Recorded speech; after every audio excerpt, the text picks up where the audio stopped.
Les éditions Sixtrid, avec l'aimable autorisation des éditions Calman-Lévy, présentent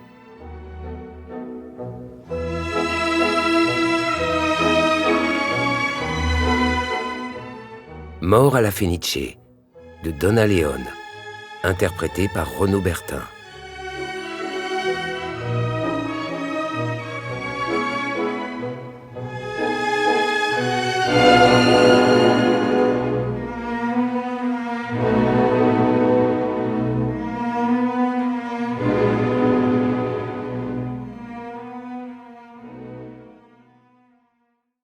La troisième sonnerie annonçant la reprise imminente de la représentation retentit discrètement dans les foyers et les bars de la Fenice.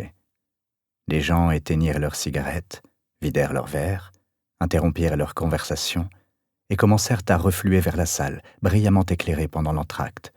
Le bourdonnement des voix se fit plus fort au fur et à mesure que les spectateurs reprenaient leur place.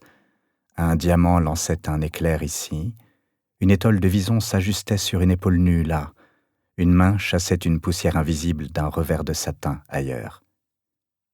Les balcons du haut se remplirent les premiers, puis ce fut le tour de l'orchestre et enfin des 3 rangées de loges.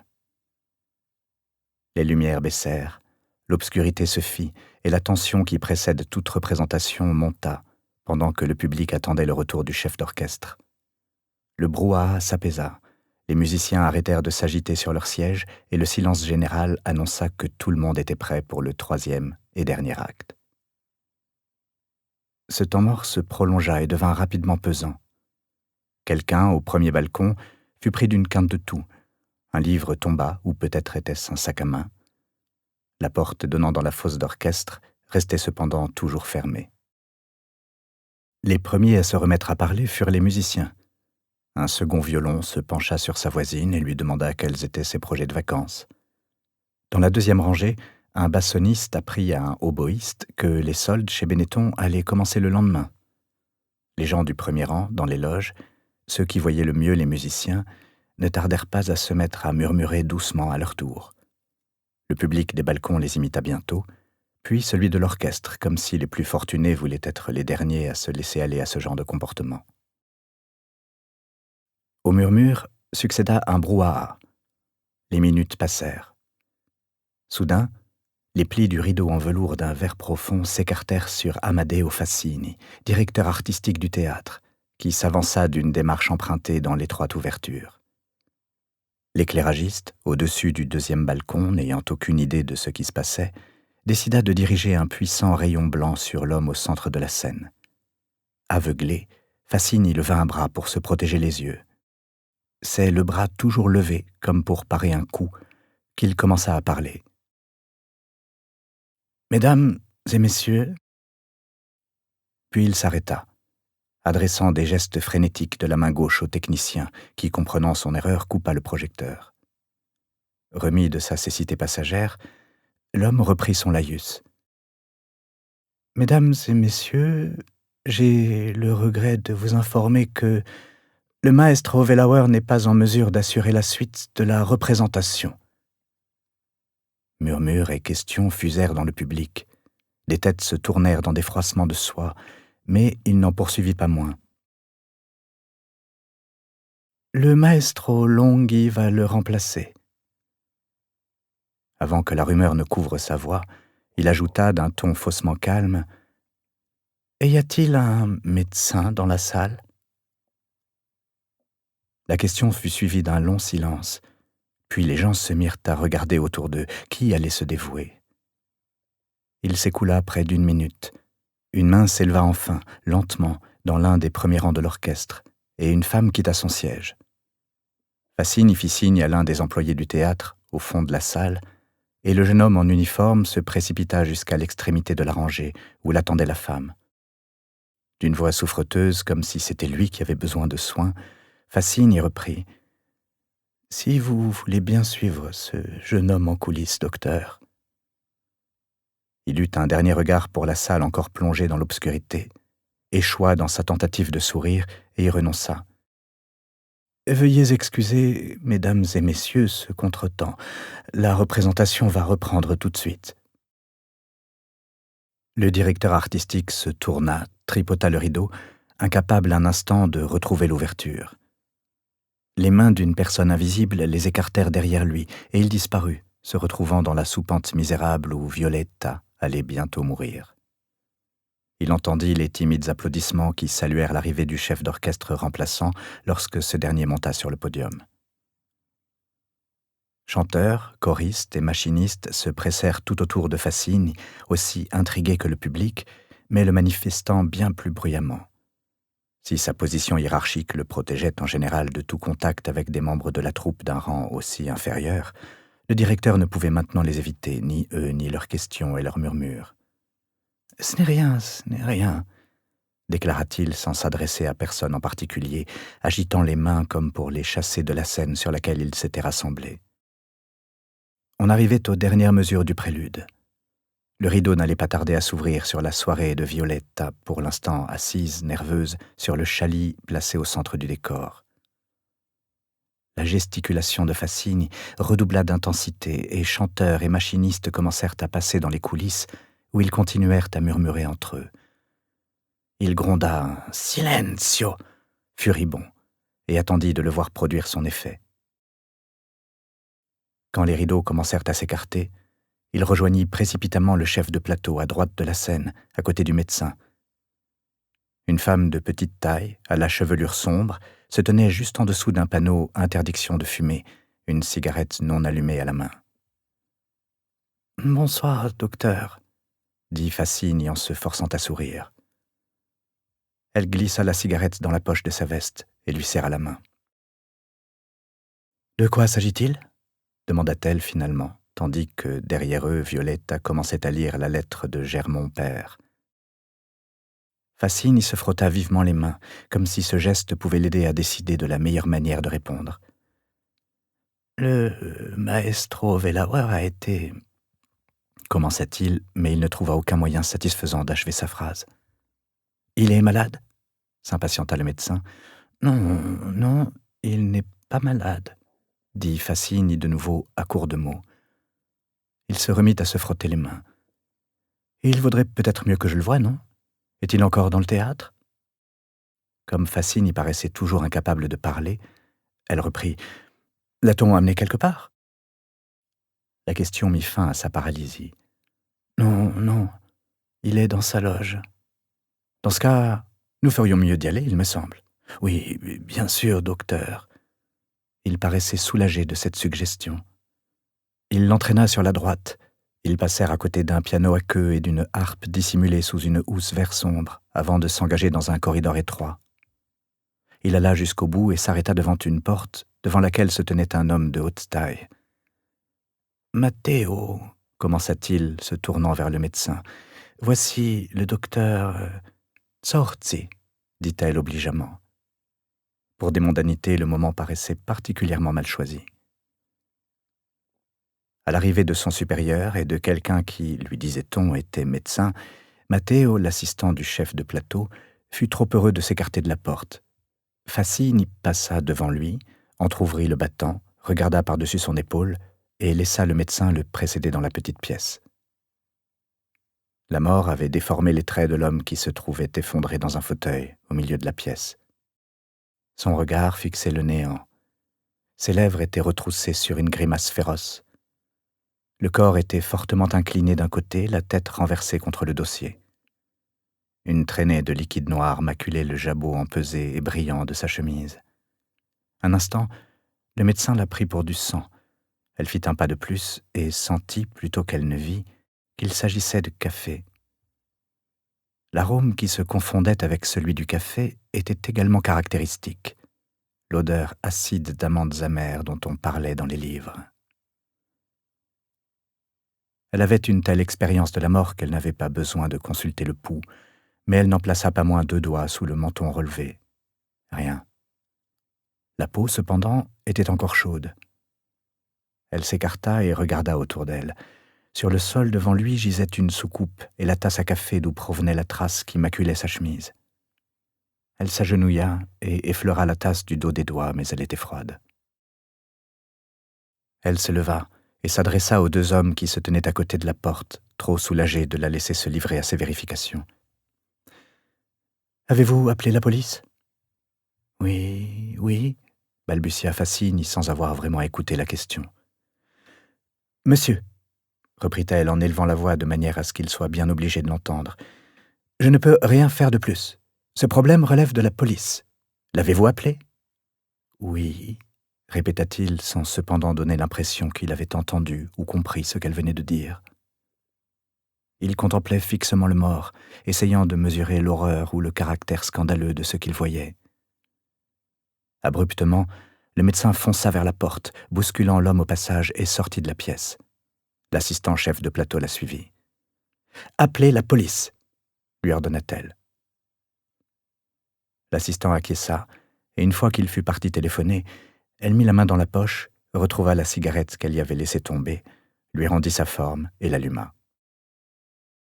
Puis elle aspira une grande bouffée et consulta sa montre. L'aiguille, la main gauche de Mickey, se tenait entre 10 et 11, la main droite juste sur 7.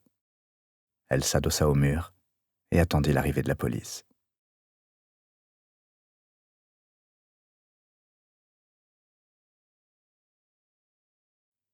On était à Venise.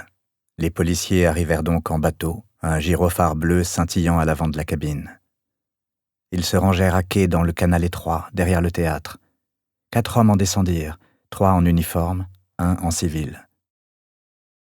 Ils remontèrent d'un pas vif la ruelle qui longeait l'édifice et s'engouffrèrent dans l'entrée des artistes, où le concierge, averti de leur arrivée, appuya sur le bouton qui déverrouillait la porte à tambour donnant accès aux coulisses. En silence, il leur indiqua un escalier. C'est un directeur encore sous le choc qui les accueillit en haut de la première volée de marche. Il tendit la main en direction de l'homme en civil qui lui paraissait être le responsable du groupe, puis oublia son geste en cours de route et fit demi-tour, jetant par-dessus son épaule « Par ici ». Il les précéda dans le petit corridor et s'arrêta à hauteur de la loge du chef d'orchestre. Réduit à gesticuler, il montra l'intérieur de la pièce. Guido Brunetti, l'un des commissaires de police de la ville, entra le premier. Lorsqu'il vit le corps dans le fauteuil, il leva la main, faisant signe aux policiers de ne pas s'avancer plus loin. L'homme était manifestement décédé, le corps déjeté vers l'arrière, le visage horriblement déformé. Il n'y avait pas à rechercher les signes vitaux, il n'en trouverait aucun. Brunetti savait qui était le mort, comme la plupart des habitants du monde occidental. Non pas qu'il l'ait vu diriger, mais parce que pendant plus de 40 ans, son profil avec sa mâchoire germanique délicatement ciselée, ses cheveux restés ailes de corbeau jusqu'à 60 ans passés, avait orné la couverture des revues et la première page des journaux. Pour sa part, le commissaire l'avait vu sur le podium 2 fois, des années auparavant, et il s'était surpris à observer plus souvent le chef d'orchestre que les musiciens pendant le concert. Comme s'il était sous l'emprise d'un démon ou d'une divinité, Wellauer s'agitait sur son estrade, la main gauche à demi fermée, l'air de vouloir arracher leur son au violon. Dans sa main droite, la baguette devenait une arme, fonçant ici, fonçant là, un éclair qui soulevait une houle de sonorité. À présent, dans la mort, toute trace de divinité avait disparu et il ne restait plus que le masque ricanant du démon. Brunetti détourna les yeux et se mit à examiner la pièce. La tasse gisait sur le sol, non loin de sa soucoupe.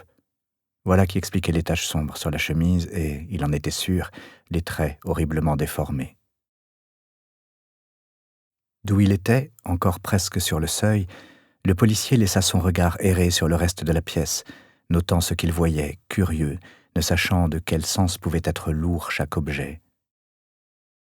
Méticuleusement impeccable, son nœud de cravate bien serré, il portait les cheveux plus courts qu'ils n'étaient de mode, jusqu'à ses oreilles qui restaient collées à son crâne comme pour ne pas attirer l'attention. Sa tenue trahissait l'italien, son débit verbal, le vénitien, ses yeux, le policier.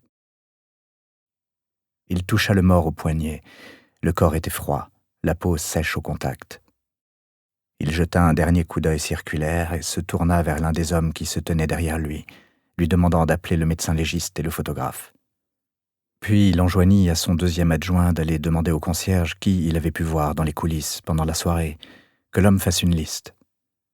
Il dit enfin au 3e qu'il voulait les noms de tous ceux auxquels le maestro avait parlé, que ce soit avant la représentation ou pendant les entr'actes. Il alla, sur sa gauche, ouvrir une porte qui donnait sur une petite salle de bain. L'unique fenêtre était fermée, comme celle de la loge. Dans le placard, un manteau sombre et 3 chemises blanches empesées étaient accrochées sur des cintres. Il traversa de nouveau la pièce pour s'approcher du cadavre. Du dos de la main, il écarta les revers du veston et trouva dans la poche intérieure un mouchoir qu'il retira délicatement par un coin. La poche ne contenait rien d'autre. Il procéda de même avec les poches extérieures, dans lesquelles il trouva les choses habituelles, quelques milliers de lire en petites coupures, une clé accrochée à un porte-clés en plastique, sans doute celle de sa chambre d'hôtel, un peigne et un deuxième mouchoir. Il ne voulait pas déplacer le corps tant qu'il n'avait pas été photographié et remit donc à plus tard l'examen des poches du pantalon. Les 3 policiers, ayant constaté la présence d'une victime en bonne et due forme, étaient partis exécuter les ordres de Brunetti. Le directeur du théâtre s'était éclipsé. Le commissaire passa dans le couloir, espérant le trouver et pouvoir lui demander à quel moment on avait découvert le corps. L'homme avait disparu. Il y avait par contre une petite femme brune qui fumait, adossée au mur. De puissantes vagues de musique leur parvenaient. « Qu'est-ce que c'est » demanda Brunetti. « La Traviata » répondit simplement la femme. « Oui, je sais, mais cela signifie-t-il que la représentation continue ? Même si le monde entier s'écroulait. » Elle avait parlé avec l'emphase pesante qu'on réserve en général aux citations. « C'est dans la Traviata ?»« Non, dans Turando, » dit-elle, toujours aussi calme. « Tout de même, » protesta-t-il, « ne serait-ce que par respect pour le mort. » Elle haussa les épaules, laissa tomber la cigarette sur le sol en ciment et l'écrasa du pied. « Et vous êtes » demanda-t-il. « Barbara Zorzi » répondit-elle, précisant sans lui laisser le temps de poser la question. « Le docteur Barbara Zorzi. J'étais dans la salle lorsqu'on a demandé un médecin, et je me suis donc levé. Quand je l'ai trouvé, il était exactement 22h35. Le corps était encore tiède, et j'ai estimé qu'il devait être mort depuis moins d'une demi-heure. La tasse de café renversée était froide. Vous l'avez touchée ? Du revers de la main. J'ai pensé qu'il pouvait être important de savoir si elle était encore chaude.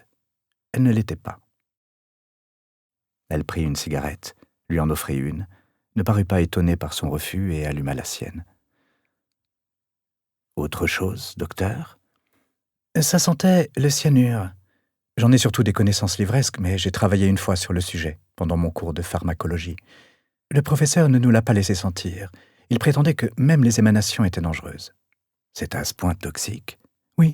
Je ne sais plus exactement quelle est la quantité nécessaire pour tuer une personne, mais c'est moins d'1 gramme. Et l'effet est foudroyant. Tout s'arrête. Le cœur, les poumons. Il devait être mort, ou du moins inconscient, avant que la tasse ne touche le sol. »« Le connaissiez-vous » ? Elle secoua la tête. « Pas plus que tout amateur d'opéra, ou que n'importe quel lecteur de Gente, » ajouta-t-elle. Il eut du mal à croire qu'elle pût lire un tel magazine bourré de ragots. « Est-ce tout » demanda-t-elle, levant les yeux sur lui. « Oui, docteur, merci. Auriez-vous l'obligeance de laisser votre nom et vos coordonnées à un de mes hommes pour que nous puissions éventuellement vous contacter ?»« Zorzi Barbara » répondit-elle, nullement impressionnée par ce que le ton et les manières du commissaire avaient d'officiel. « Il n'y en a qu'une dans l'annuaire. » Elle laissa tomber sa cigarette, l'écrasa et lui tendit la main. « Alors, bonsoir. Espérons que cette affaire ne se révélera pas trop ignoble. » Il ignorait si elle voulait dire pour le maestro défunt, pour le théâtre, pour la ville ou pour lui-même, si bien qu'il se contenta d'acquiescer en silence et de lui serrer la main. Brusquement, comme elle s'éloignait, Brunetti fut frappé par la similitude étrange de son métier avec celui de médecin. La mort les réunissait, et l'un et l'autre se demandaient pourquoi. Lorsqu'ils avaient trouvé la réponse à cette question, leurs chemins se séparaient de nouveau, le médecin remontant dans le temps pour trouver les causes matérielles du décès, lui allant de l'avant pour en trouver le responsable. Un quart d'heure plus tard arriva le médecin légiste, accompagné d'un photographe et de 2 hommes en blouse blanche qui auraient pour mission de convoyer le corps jusqu'à l'hôpital civil. Brunetti salua chaleureusement le docteur Rizzardi et lui expliqua tout ce qu'il savait sur l'heure probable de la mort. Ils retournèrent ensemble dans la loge. Le photographe prit rapidement une dizaine de clichés, puis s'écarta. Tiré à 4 épingles, Rizzardi enfila des gants de caoutchouc, consulta machinalement sa montre et s'agenouilla auprès du corps. Le commissaire observa le médecin pendant que celui-ci examinait la victime, étrangement ému de constater qu'il traitait le cadavre avec autant de respect que s'il avait eu affaire à un patient vivant, le touchant avec douceur, et quand il eut besoin de le retourner, le manipulant de manière à accompagner le mouvement des muscles que la rigidité cadavérique commençait à gagner. « Pourriez-vous lui vider les poches, docteur ?» demanda Brunetti, qui, sans gants, ne voulait pas ajouter ses empreintes à celles que l'on pourrait éventuellement trouver. Le médecin, cependant, ne découvrit qu'un mince portefeuille, peut-être en croco, qu'il prit par un coin pour le poser sur la table. Il se releva et se débarrassa de ses gants. « Empoisonnement, c'est évident. Probablement au cyanure, en réalité j'en suis sûr, mais je ne pourrai vous le dire officiellement qu'après l'autopsie. À la manière dont son dos s'est arqué cependant, il ne peut s'agir d'autre chose. » Brunetti remarqua que le médecin avait fermé les yeux du cadavre et tenté de redresser les commissures de ses lèvres. « C'est Wellauer, n'est-ce pas ?» ajouta Rizzardi, bien que la question ne fût pas nécessaire. Le commissaire acquiesça et le médecin s'exclama. « Sainte Vierge, voilà qui ne va pas plaire du tout au maire. »« Dans ce cas, le maire n'a qu'à trouver le coupable, » rétorqua Brunetti. « Oui, je suis idiot. Désolé, Guido. On devrait penser à la famille. » À cet instant, l'un des 3 policiers en uniforme apparut dans l'encadrement de la porte et fit signe à Brunetti.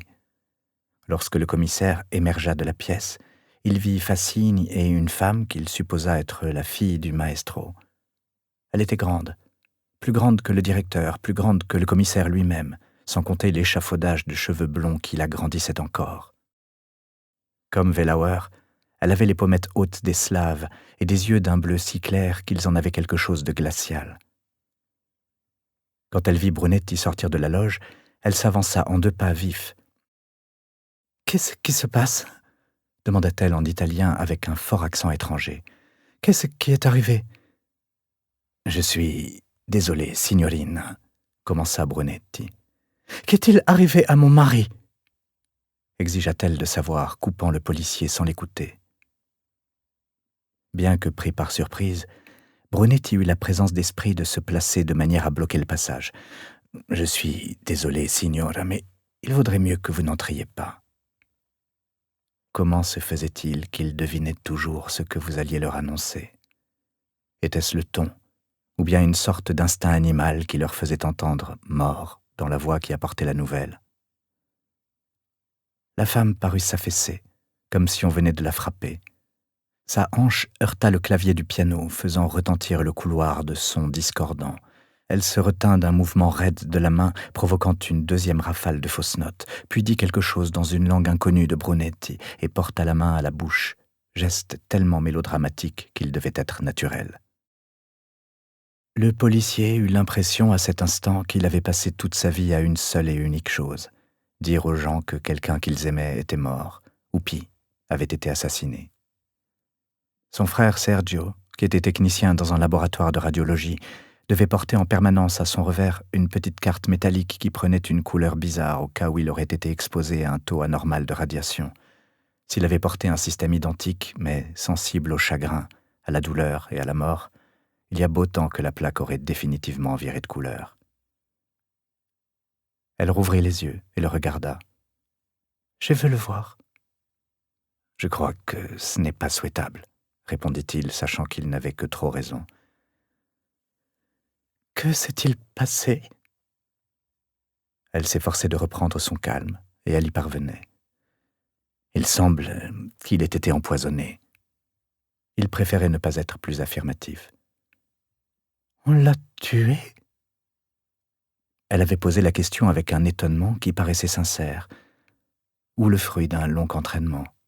« Je suis désolé, signora. Pour l'instant, je n'ai aucune explication à vous donner. Quelqu'un peut-il vous raccompagner chez vous ?» Soudain, les applaudissements éclatèrent derrière eux, salve après salve. La jeune femme ne parut pas les entendre, ni avoir saisi le sens de sa question. Elle se contentait de le fixer, bougeant silencieusement les lèvres. « Y a-t-il quelqu'un Dans le théâtre, qui peut vous ramener chez vous, signora ?»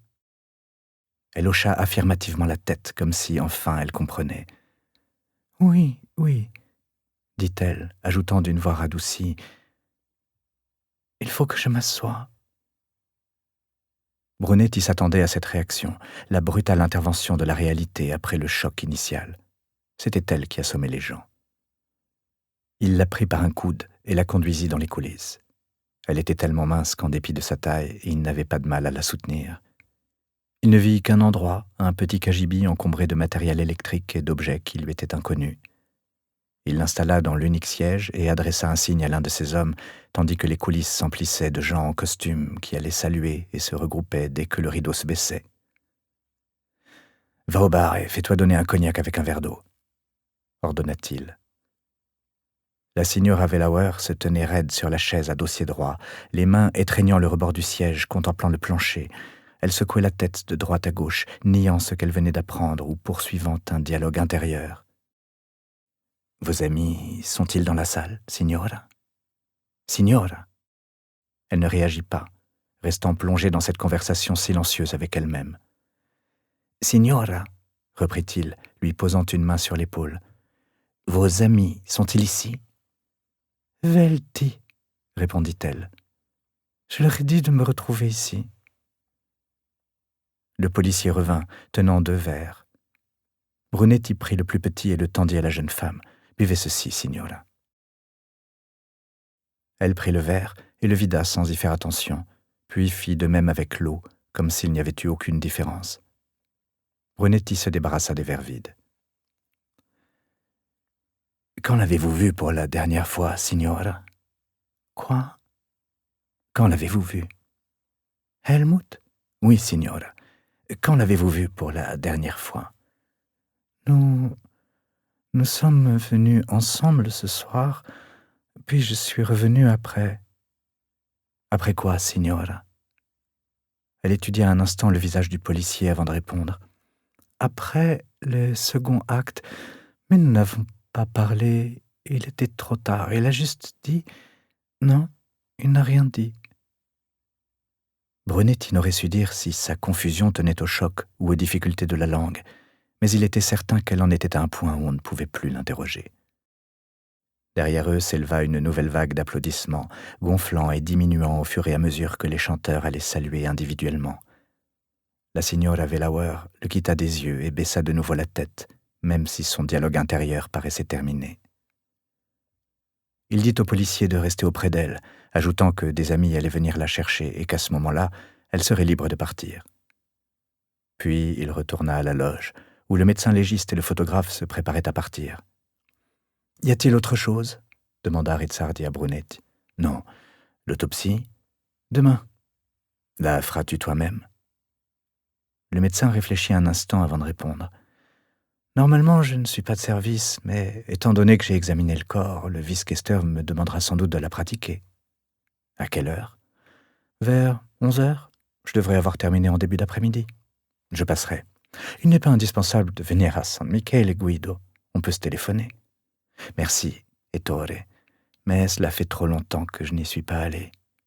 J'en profiterai pour me recueillir sur la tombe de mon père. »« Comme tu voudras. »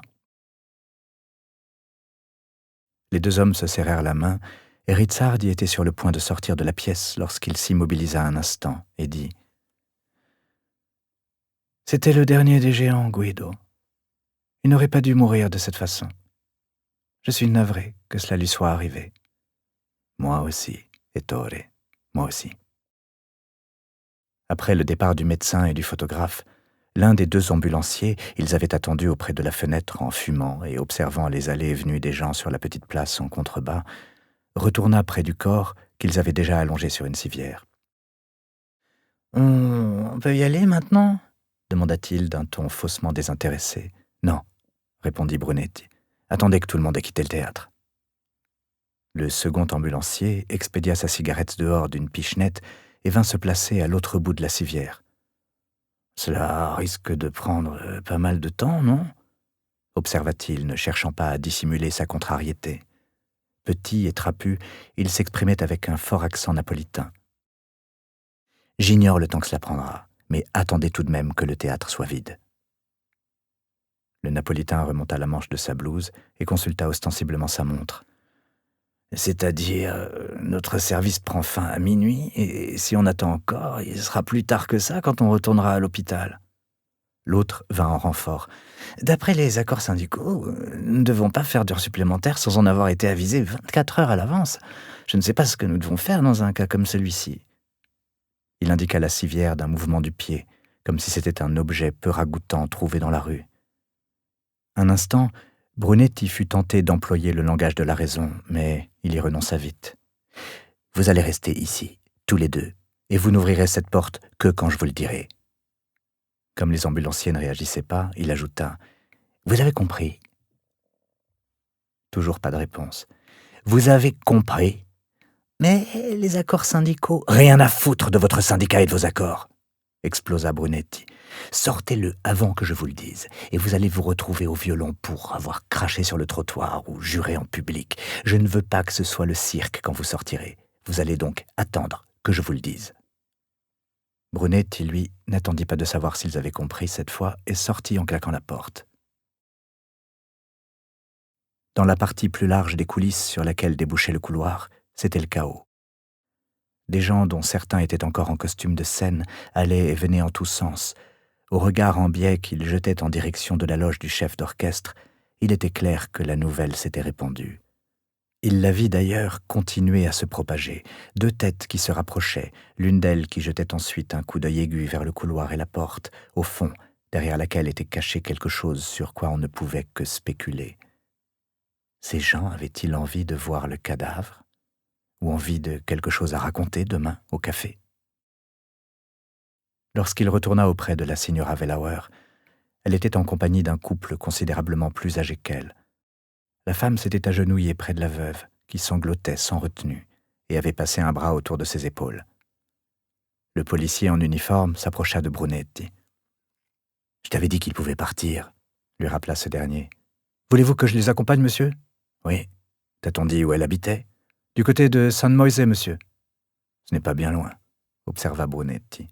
« Ne les laisse parler à personne, » ajouta-t-il, pensant au journaliste qui devait certainement être déjà au courant. « Évite la sortie des artistes. Il doit bien y avoir moyen de passer par la salle. »« Entendu, monsieur, » répondit le policier en lui adressant un salut bien sec et tranchant dont Brunetti aurait aimé que les ambulanciers prennent de la graine. « Monsieur » entendit-il derrière lui. C'était le caporal Miotti, le plus jeune des trois policiers qui l'accompagnaient. « Oui. J'ai la liste des gens qui étaient présents ce soir, monsieur. Les chœurs, l'orchestre, les chanteurs, les techniciens. »« Combien en tout ?»« Plus de 100, monsieur, » répondit Miotti avec un soupir, comme pour s'excuser des heures de travail que représentait cette liste. « Bien, » dit Brunetti avec un haussement d'épaule. « Va chez le concierge et vois comment on franchit le tourniquet là-bas. Trouve-moi aussi comment on s'identifie. » Le caporal griffonnait rapidement dans son carnet pendant que Brunetti parlait. « Par quelles autres issues peut-on entrer ? Est-il possible de passer par là en venant du théâtre lui-même ? Avec qui Wellauer est-il arrivé ce soir ? À quelle heure ? Quelqu'un est-il entré dans sa loge pendant la représentation ? Et le café, venait-il du bar du théâtre ou de l'extérieur ? » Il réfléchit quelques instants. « Et vois ce que tu peux trouver en fait de messages, lettres, coups de fil. »« C'est tout, monsieur. Téléphone au commissariat et arrange-toi pour qu'on appelle la police allemande. » Avant que Miotti ait eu le temps de soulever des objections, il ajouta « Dis-leur de contacter cette traductrice de l'allemand, comment s'appelle-t-elle déjà ? »« Boldacci, monsieur. »« Oui, Boldacci. Dis-leur de la faire venir et qu'elle téléphone à la police allemande. Je me fiche de l'heure. Qu'ils demandent un dossier complet sur Wellauer. Pour demain matin, si possible. »« Oui, monsieur. » Brunetti acquiesça. Le jeune caporal le salua et, carnet à la main, partit en direction de l'escalier qui conduisait à l'entrée des artistes. « Hé, Miotti !» le rappela Brunetti. « Oui, monsieur, » fit le jeune policier, s'arrêtant à la première marche. « Sois poli. » Miotti acquiesça, fit demi-tour et disparut. Pouvoir dire cela à un subordonné sans l'offenser, voilà qui de nouveau lui fit remercier le ciel d'avoir été enfin retransféré à Venise après 5 années passées à Naples. Le rideau s'était baissé définitivement depuis déjà 20 bonnes minutes, mais la foule qui grouillait dans les coulisses ne donnait aucun signe de vouloir quitter les lieux. Quelques personnes, qui paraissaient un peu moins tournées en rond que les autres, circulaient au milieu des figurants et récupéraient des éléments de costume, ceinture, bâton, manteau. Un homme passa à côté de Brunetti, les bras chargés de ce que le policier prit d'abord pour un animal mort, avant de voir qu'il s'agissait d'un lot de perruques de femmes. Puis Follin, l'homme qu'il avait chargé d'appeler le médecin légiste, arriva depuis la scène et se dirigea vers son supérieur. « J'ai pensé que vous voudriez parler aux chanteurs, monsieur, et je leur ai demandé de rester dans leur loge, et au directeur de ne pas bouger. Ça n'a pas semblé leur plaire, alors j'ai expliqué ce qui était arrivé, et ils ont accepté, mais ça ne leur plaît toujours pas pour autant. » Les chanteurs d'opéra, pensa Brunetti, se répétant la formule, songeur. Les chanteurs d'opéra. Bon travail. Où sont ces loges? En haut de cet escalier, monsieur, répondit Follin avec un geste en direction d'une volée de marche conduisant vers les étages supérieurs du théâtre. Puis il lui tendit un exemplaire du programme de la soirée. Brunetti jeta un coup d'œil à la liste des noms, en reconnut un ou deux, et s'engagea dans l'escalier. « Lequel était le plus impatient, Follin ?» demanda-t-il une fois en haut. « Ah, la signora Petrelli, la soprano », répondit l'homme, indiquant une porte à l'extrémité droite du corridor. « Bien. Dans ce cas, dit-il en tournant à gauche, nous garderons la signora Petrelli pour la fin. » Le sourire de Follin conduisit Brunetti à se demander comment s'était passée l'entrevue entre le policier zélé et la primadonna irritée.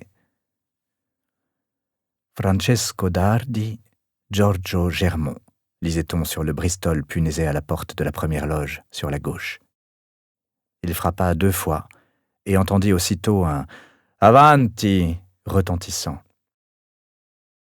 Assis à la petite table et fort occupé à se débarrasser de son maquillage, se tenait le baryton dont Brunetti avait reconnu le nom.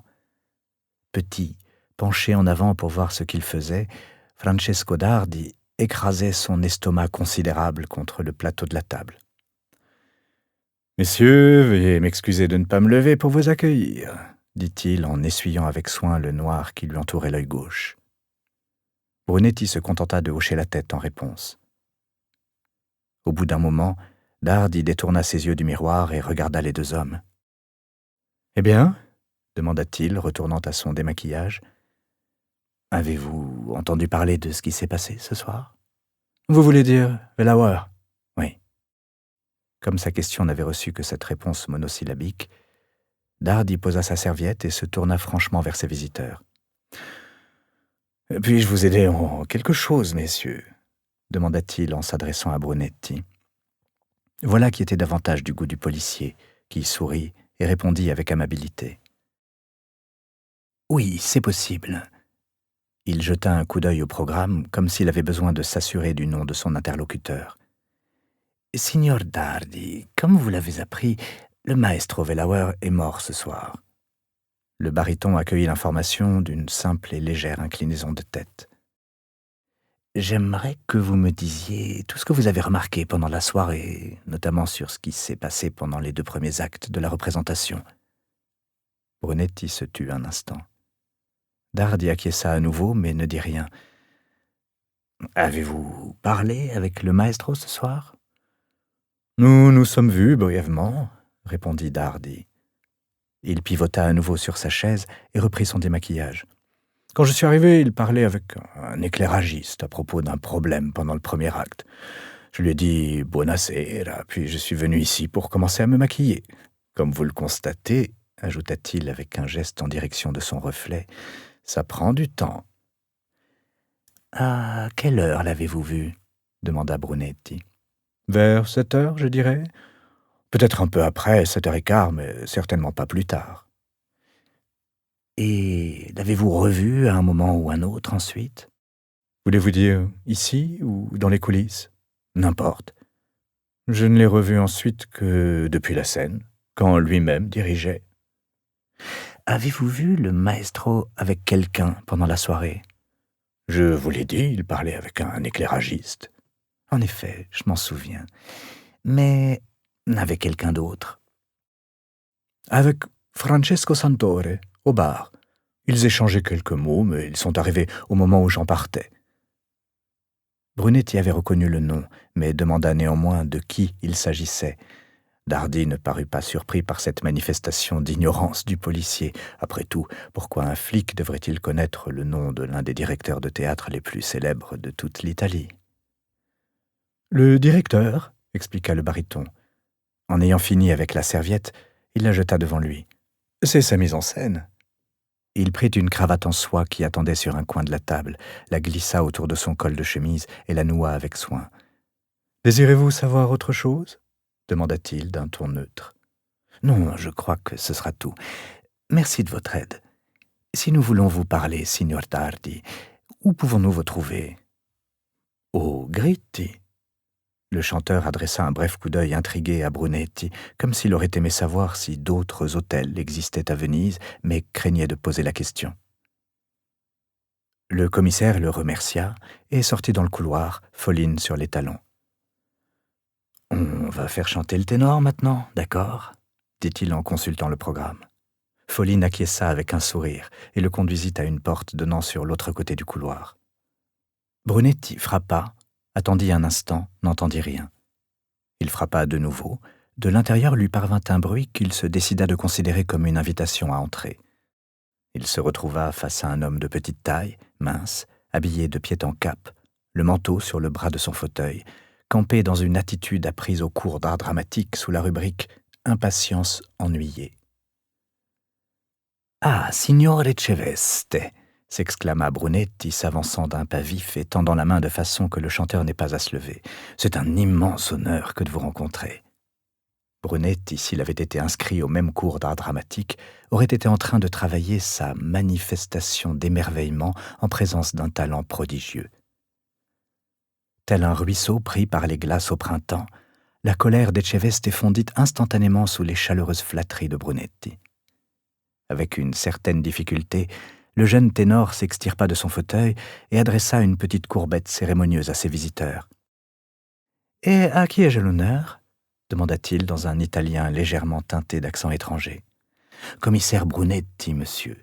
Je représente la police dans le cadre de cet événement des plus malheureux. »« Ah oui, » répondit le ténor comme s'il avait certes entendu parler de la police jadis, mais tout oublié de ce qu'elle faisait. « Vous êtes là pour toute cette... » Il s'interrompit, eut un geste inachevé et vague de la main, attendant que quelqu'un lui suggère le terme approprié. Il lui vint cependant tout seul. « Cette malheureuse affaire concernant le maestro. »« En effet, bien malheureuse et bien regrettable, » débita Brunetti, sans cependant quitter un instant le ténor des yeux.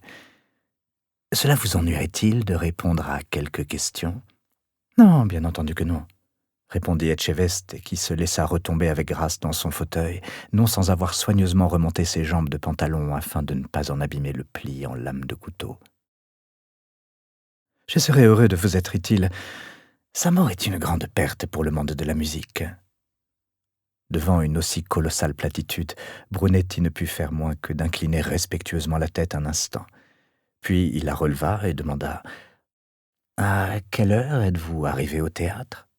Echeveste réfléchit un moment avant de répondre. « Je dirais qu'il devait être 7h30, et j'étais en retard, ou plutôt retardé, vous comprenez ?» Il mit dans cette question un je ne sais quoi qui évoquait l'image de quelqu'un qui tend à regret des draps froissés et une présence féminine. « Et quelle était la raison de ce retard ?» voulut savoir Brunetti, alors qu'il n'aurait pas dû s'en enquérir. Il attendit de voir comment la question allait affecter ce fantasme. « Et je me faisais couper les cheveux, » répliqua le ténor. « Le nom de votre coiffeur ?» demanda poliment le commissaire. Le ténor donna celui d'un salon à quelques rues du théâtre. Brunetti jeta un coup d'œil à Foline, qui prit note. Il vérifierait demain. « Et en arrivant au théâtre, avez-vous vu le maestro ?»« Non, non, je n'ai vu personne. »« Et il était environ 7h30 ?»« Oui, pour autant que je m'en souvienne. »« Avez-vous vu quelqu'un d'autre parler à quelqu'un ?»« Non, absolument à personne. » Avant que Brunetti ne s'étonne de l'étrangeté de ce fait, Echeveste s'expliqua.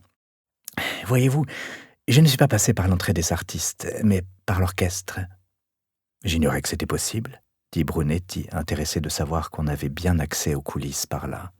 « En fait, dit Etcheveste en s'examinant les mains, ce n'est pas possible en principe, mais j'ai un ami qui travaille ici et qui me laisse entrer, ce qui m'évite de passer par l'entrée des artistes. » Pouvez-vous me dire pour quelle raison vous préférez éviter cette entrée, signor Etcheveste?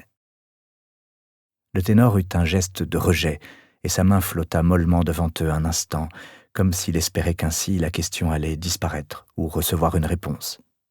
Ni l'un ni l'autre.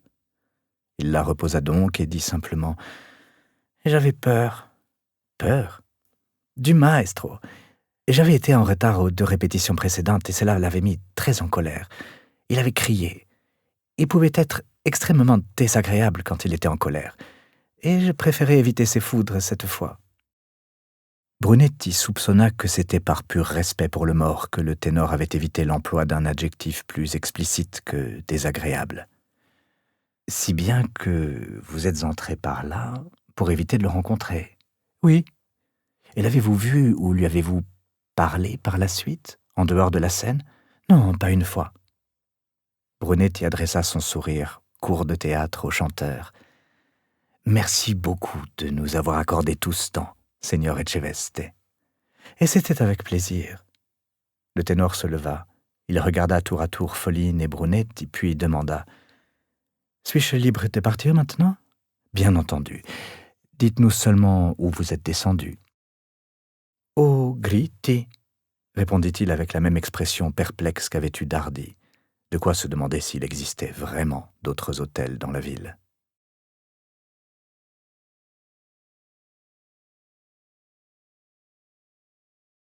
Lorsque Brunetti sortit de la loge, Miotti l'attendait. Le jeune policier lui expliqua que Franco Santore, le directeur, avait refusé d'attendre et déclaré que si on voulait lui parler, on le trouverait à l'hôtel Fenice, lequel jouxtait le théâtre. Le commissaire acquiesça, presque soulagé d'apprendre qu'il existait à Venise un autre hôtel que le Gritti. « Cela nous laisse la Soprano, » dit-il en s'engageant dans le corridor. Le Bristol habituel était punaisé sur la porte, Flavia Petrelli, Violetta Valeri. En dessous, on distinguait une ligne de ce qui semblait être des caractères chinois, tracés avec un stylo de qualité. Il frappa, faisant signe à ses 2 adjoints de rester dehors. « Avanti !» fit une voix féminine. 2 femmes, en fait, l'attendaient dans la loge. À son étonnement, il n'aurait su dire laquelle était la cantatrice. Pourtant, comme pour tout le monde en Italie, la Petrelli ne lui était pas inconnue.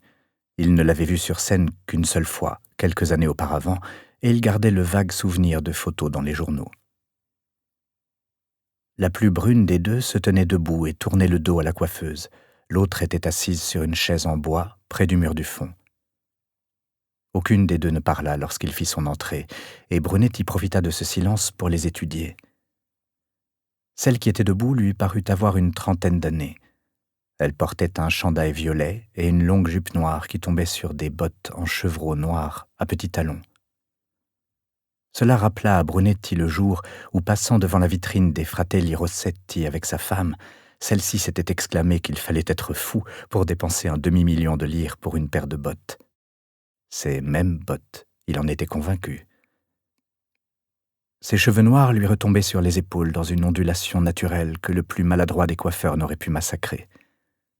Dans son visage au teint olivâtre, ses yeux détonnaient. Ils étaient d'un vert clair qui lui fit penser à du verre, puis, se souvenant des bottes, à des émeraudes. La femme assise lui donna l'impression d'être plus âgée de quelques années. Ses cheveux, dans lesquels on distinguait quelques fils gris, étaient coupés très courts, ce qui lui faisait un peu la tête des empereurs romains du déclin. La sévérité de cette coiffure soulignait la finesse du nez et de la structure osseuse du visage. Il fit quelques pas en direction de la femme assise et eut un mouvement qui pouvait passer pour une courbette. « Signora Petrelli » demanda-t-il. La femme acquiesça mais ne répondit pas. « Je suis très honoré de faire votre connaissance. Je regrette seulement que ce soit dans des circonstances aussi malheureuses. » Il avait affaire à l'une des grandes chanteuses d'opéra du moment et se sentait incapable de résister à la tentation. Il s'était adressé à elle dans le langage ampoulé du genre, comme s'il tenait un rôle. Elle opina de nouveau d'un mouvement de tête, lui laissant l'entière responsabilité de mener la conversation. « Je souhaiterais m'entretenir avec vous à propos de la mort du maestro Wellauer. » Il jeta un coup d'œil à la deuxième femme et ajouta « également avec vous », laissant à l'une ou l'autre le soin de lui fournir un nom. « Brett Lynch », précisa alors la soprano, « mon ami et ma secrétaire. »« N'est-ce pas un nom américain ?» demanda-t-il à la femme aux bottes de chevreau. « Oui, en effet », répondit pour elle la signora Petrelli. « Dans ce cas, il vaudrait peut-être mieux parler en anglais. » Il avait posé la question, tout fier de l'aisance avec laquelle il était passé d'une langue à l'autre. « C'est plus simple de parler italien, » dit l'américaine, ouvrant la bouche pour la première fois. Elle s'exprimait sans le moindre accent. La réaction involontaire qu'il eut ne passa pas inaperçue aux yeux des deux femmes. « À moins que vous ne préfériez le vénitien ?» ajouta-t-elle, adoptant sans peine le dialecte local qu'elle maîtrisait parfaitement. « Mais dans ce cas, c'est Flavia qui aurait peut-être des difficultés à nous suivre. » Elle avait dit tout cela sans l'ombre d'un sourire. Brunetti songea qu'on ne le reprendrait pas de sitôt à dégainer son anglais. « Alors, en italien, » dit-il, se tournant de nouveau vers la signora Petrelli. « Acceptez-vous de répondre à quelques questions ?»« Volontiers. Voulez-vous vous asseoir, signor ?» Brunetti, commissaire de police. Ce titre ne parut nullement impressionner la soprano. « Vous ne voulez pas vous asseoir, docteur Brunetti ?»« Non, merci. » Il sortit le carnet de sa poche, retira le stylo à billes coincé entre les pages et fit mine de vouloir prendre des notes, ce qu'il faisait rarement lors d'un premier interrogatoire, préférant laisser ses yeux et son esprit vagabonder librement. La signora Petrelli attendit qu'il ait décapuchonné le stylo pour demander « Et que souhaitez-vous savoir ? » « Avez-vous vu le maestro Wellauer ce soir ? Lui avez-vous parlé ? » Nous espérons que vous avez apprécié cet aperçu. Pour continuer à écouter ce livre audio sur Google Play Livres, utilisez le lien dans la description de la vidéo.